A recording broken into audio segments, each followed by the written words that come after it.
Jerusalem is not just a city of belief. It is not built only on prayers and tradition. Jerusalem is a city of evidence. Every stone has a memory. Every street whispers history. And every excavation tells the same story. 2,000 years ago, these streets were not silent ruins. They were alive with footsteps, voices, and tension. Roman soldiers marched through stone roads. Merchants shouted in crowded markets. Religious leaders debated scripture. And among them walked a man from Galilee.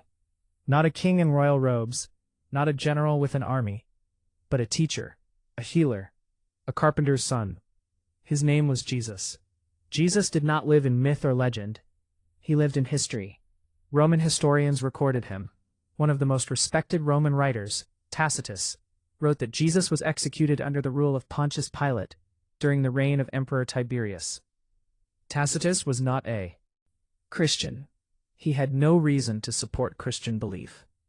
Yet he confirmed what the Gospels declare. Even Jewish sources acknowledge him. In the Talmud, ancient Jewish writings mention Jesus. They speak of his execution. They speak of his influence, not as a legend, but as a man who lived and changed everything. History records him from both sides. The heart of Jerusalem stands a structure older than many nations, the Church of the Holy Sepulchre. This is not a symbolic location.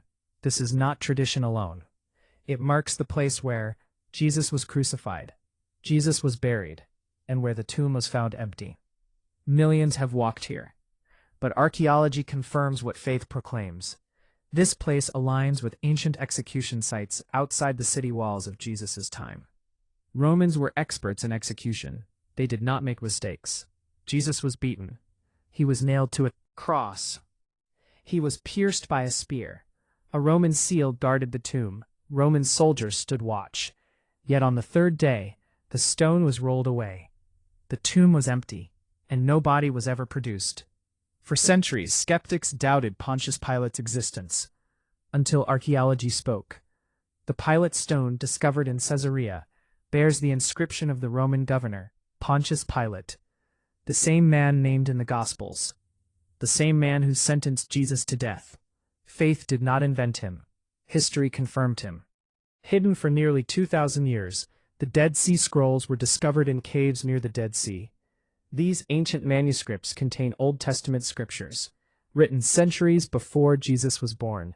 When scholars compared them to modern Bibles, the result was shocking. The text had not changed. The Bible we read today matches ancient scripture with remarkable accuracy.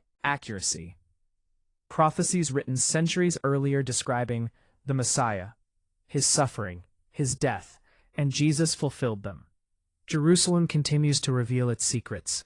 Coins from the Roman era, stone roads Jesus could have walked, inscriptions naming rulers from the Gospel accounts. Every discovery moves the timeline closer, not away. The deeper archaeologists dig, the clearer the picture becomes. This is not just about the past. If Jesus lived, if he died, if the tomb was empty, then his words matter.